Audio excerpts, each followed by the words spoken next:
ఏపీలో ఎన్నికలు సమీపిస్తున్న నేపథ్యంలో రాజకీయ పార్టీలకు సంబంధించి అభ్యర్థుల కసరత్తుకు సంబంధించినటువంటి అంశంలో నిమగ్నమైన పరిస్థితి.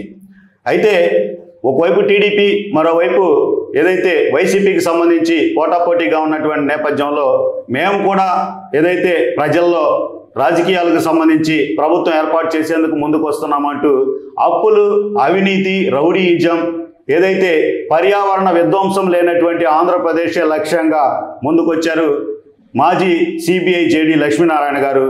ఏదైతే జై భారత్ నేషనల్ పార్టీ ద్వారా ప్రజల్లోకి వెళ్ళి అధికారమే లక్ష్యంగా పేద ప్రజలు, ఏదైతే సాధారణ సామాన్య ప్రజలే ఏదైతే నిర్ణేతలుగా ప్రభుత్వం ఉండబోతుంది మాదంటూ కూడా కొత్త పార్టీ ఏదైతే ఆవిర్భవించినటువంటి పరిస్థితుల్లో రాబోయేటటువంటి ఎన్నికలకు సంబంధించి లక్ష్మీనారాయణ గారికి సంబంధించి ఇప్పటికే మేనిఫెస్టో కూడా ప్రజల్లోకి వెళ్తున్న పరిస్థితి.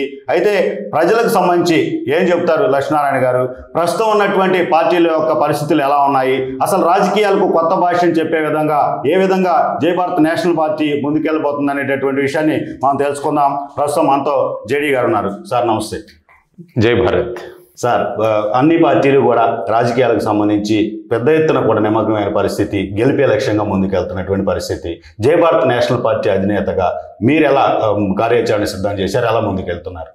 ఇందాక మీరు చెప్పిన ఇంట్రొడక్షన్లో అప్పులు, అవినీతి, రౌడీయిజం, ప్రకృతి విధ్వంసం ఈ 4 చెప్పారు. కానీ ఇంకొక ముఖ్యమైన విషయం డ్రగ్స్ చెప్పలేదు సార్. ఓకే.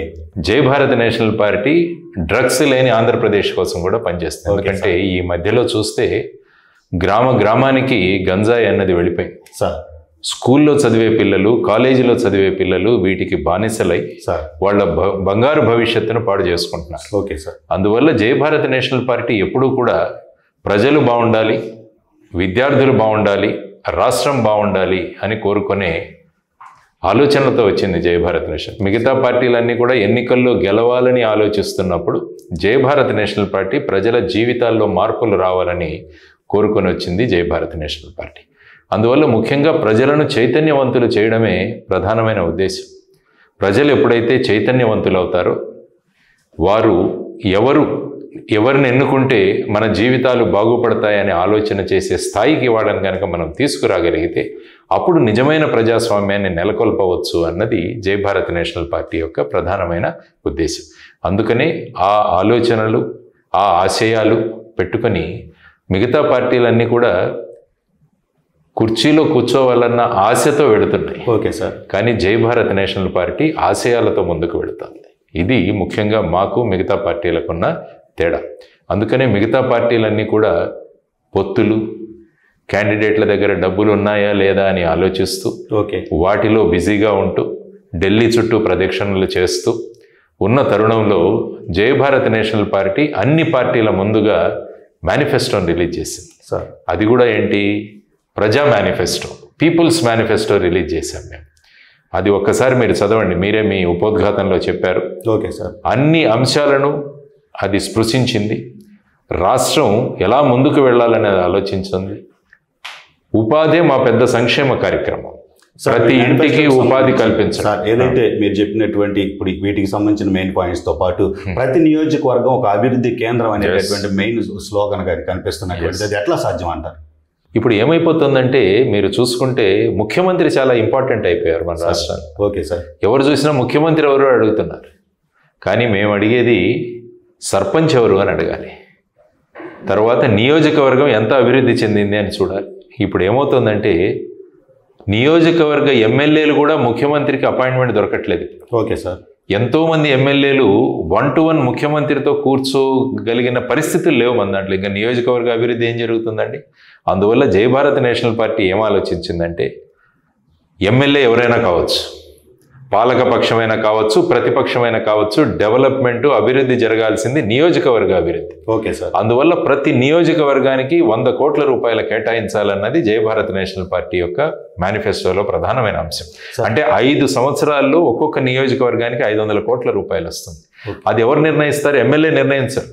ప్రజా కమిటీలు ఉంటాయి. ఈ కమిటీలు 5 సంవత్సరాల్లో ఈ నియోజకవర్గం ఏ విధంగా అభివృద్ధి చెందాలని వాళ్లే ప్లాన్ వేసుకుంటారు. ప్రతి గ్రామ పంచాయతీకి సంవత్సరానికి 1 కోటి రూపాయలు ఇస్తాం. ప్రజా కమిటీలు ప్రజా కమిటీలు వాళ్ళ దగ్గర నుంచి మేము అప్లికేషన్స్ తీసుకుంటాం. Okay sir. ఎవరు దీంట్లో ఇంట్రెస్ట్ ఉన్నారు? ఫర్ ఎగ్జాంపుల్ ఏదైనా రోడ్డు వేసుకోవాలంటే ఏమవుతుంది? ఈ ప్రజా కమిటీలలో రిటైర్డ్ ఇంజనీర్సు, తర్వాత రిటైర్డ్ ప్రొఫెసర్సు వీళ్ళు ఉంటారు. సపోజ్ అదే హెల్త్ గురించి ఏదైనా ప్లాన్ చేయాలి, అప్పుడు అక్కడ ఉన్న డాక్టర్సు, మెడికల్ ప్రొఫెషనల్సు, తర్వాత వైద్య రంగంలో పనిచేస్తున్న ఎన్జిఓలు వీళ్ళందరూ కలిసి ఒక టీమ్గా ఏర్పడతారు. వాళ్ళు నిర్ణయిస్తారు నియోజకవర్గానికి ఏం కావాలి అన్నది. టెండర్లు వాళ్ళే పిలుస్తారు, పని వాళ్ళే చేయిస్తారు, పేమెంట్లు వాళ్ళే చేస్తారు. ఈ విధంగా నిజమైన ప్రజాస్వామ్యం ఎలా ఉంటుందో చూపించడానికి జై భారత్ నేషనల్ పార్టీ వచ్చింది ఇక్కడ. అదేవిధంగా గ్రామ పంచాయతీకి ప్రతి 5 సంవత్సరాలకి మొత్తం 5 కోట్ల రూపాయలు వస్తాయి. అక్కడ కూడా గ్రామ సభ, ప్రజా కమిటీ నిర్ణయిస్తారు వాళ్ళ గ్రామానికి ఏం కావాలి. ఇంకేం కావాలండి? నియోజకవర్గాల అభివృద్ధి కేంద్రాలు, గ్రామాల అభివృద్ధి కేంద్రాలు. ఆంధ్రప్రదేశ్ అభివృద్ధి చెందిన రాష్ట్రం, ఆ విధంగా చేయాలి. అప్పుల్లో ఉన్న రాష్ట్రం కాకూడదు ఎప్పుడు కూడా. 10 లక్షలు 11 లక్షల కోట్ల అప్పులు చేసి ఏమున్నది? రోడ్లు చూశారుగా పరిస్థితి ఎలా ఉందో. ఏమన్నది? ఉద్యోగాలు లేక విద్యార్థులు ఎక్కడంటే అక్కడికి వెళ్ళిపోతున్నారు. ఇదే అభివృద్ధి అంటే? నిజమైన అభివృద్ధి సూచించాలంటే ఎలా చేయాలన్నది జై భారత్ నేషనల్ పార్టీతోనే సాధ్యమని నేను ఘంటాపదంగా చెప్పగలను. సార్, ఆన్ పేపర్కి సంబంధించినటువంటి అంశాలు అమల్లో సాధ్యమవుతుందా? మీరు చెప్పిన కమిటీలు కావచ్చు, అభివృద్ధికి సంబంధించినటువంటి పరిస్థితులు కావచ్చు, ఆన్ పేపర్ మీరు కార్యాచరణ ప్రణాళిక పేపర్ మీద ఉంచినటువంటిది అది అమల్లో ఎలా సాధ్యమంటారు? గుర్రాన్ని నడిపేవాడి సత్తా మీద ఆధారపడి ఉంటుంది గుర్రం ఎలా వెళ్తుందా. రౌతు మీద ఆధారపడి ఉంటుంది గుర్రం ఎలా ముందుకెళ్తుందో.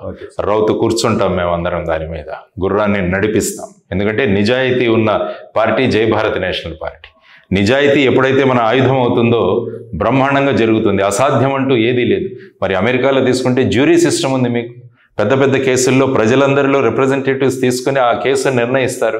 మరి అక్కడెందుకు సాధ్యమైంది, ఇక్కడెందుకు సాధ్యం కాదు? ఎప్పుడైతే ప్రజలను ఇన్వాల్వ్ చేయకూడదు అనుకుంటారో అప్పుడు ఇవన్నీ అసాధ్యం అనిపిస్తుంది.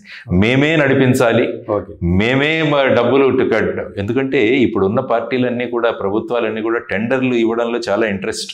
Okay sir. టెండర్లో ఎంత కట్ వస్తుందన్నది ఇంట్రెస్ట్. 10%, 20% అన్నది వాళ్ళకి ఇంట్రెస్ట్. కానీ ఈ టెండర్లు ప్రభుత్వమే ఇష్యూ చేయదు. Okay sir. ప్రజా కమిటీలు ఇష్యూ చేస్తాయి. సో ఆ విధంగా చేయగలిగితే అసాధ్యం అన్నది ఏది కాదు అన్నది నమ్మే పార్టీ జై భారత్ నేషనల్ పార్టీ. సార్, ఇప్పుడు ప్రస్తుతం ఏదైతే రాష్ట్రంలో ఉన్నటువంటి పరిస్థితుల నేపథ్యంలో ఒక అభ్యర్థిని ఎంపిక చేయాలంటే కనుక నియోజకవర్గానికి పార్టీ తరఫున డబ్బుకు సంబంధించి ఇతర సామాజిక వర్గాలకు సంబంధించినటువంటి అంశాలు పలు విధాలుగా చర్చిస్తున్నటువంటి పరిస్థితి ఉంది. జై భారత్ నేషనల్ పార్టీకి సంబంధించి నియోజకవర్గంలో ఒక ఎమ్మెల్యే కావచ్చు, లోక్సభకు ఒక పార్లమెంటు సభ్యుడికి సంబంధించి కావచ్చు, ఎంపిక విధానం ఎలా ఉంది? ఎంపిక విధానం వాళ్ళు చాలామంది మాకు అప్లై చేస్తున్నారు. Okay sir. సార్, మేము మా దాంట్లో అసెంబ్లీలో మేము నిలబడతాం, పార్లమెంట్లో నిలబడతాం. మేము వాళ్ళు ముందు అడుగుతున్నది, మీరు ఇంతవరకు ప్రజలకు ఏం చేశారు? ఓకే. తర్వాత మీలో ప్రజల పట్ల అవగాహన ఎంత, ప్రజా సమస్యల పట్ల అవగాహన ఎంత? ఇదే మా కొలబద్ద సార్. వాళ్ళ దగ్గర ఏ డబ్బు ఉంది అన్నది మాకు అనవసరం. డబ్బుల గురించి ప్రస్తావనే మా డిస్కషన్లో ఉండదు. ఓకే. మనిషి మంచివాడా, ప్రజలతో మమేకం అవ్వగలడా, ప్రజల గొంతులు అసెంబ్లీలో వినిపించగలడా, పార్లమెంట్లో వినిపించగలడా అన్నది ప్రధానమైనది జై భారత్ నేషనల్ పార్టీ. ఆ విధంగా మేము అంటాం. కానీ మిగతా పార్టీలంతా కూడా డబ్బులు అడుగుతున్నారు. సో అందుకనే మన కర్నూలుకి వెళ్ళినప్పుడు ఒక ఆయన పెద్ద ఆయన కేవీ సుబ్బారెడ్డి గారు అని ఒక మాట చెప్పారు. ఎప్పుడైతే డబ్బులు ఇచ్చి కసాయి వాడు కొనుక్కుంటాడో ఆ కొనుక్కున్న వస్తువును చంపడానికి కొనుక్కుంటాడు. కాబట్టి ఓటును ఎప్పుడైతే నేను కొనుక్కుంటానని ఎవరైతే వస్తాడో ఆ ఓటర్ని రేపు బానిసగా చేస్తారు వీళ్ళు. కానీ జై భారత్ నేషనల్ పార్టీ అలా కాదు.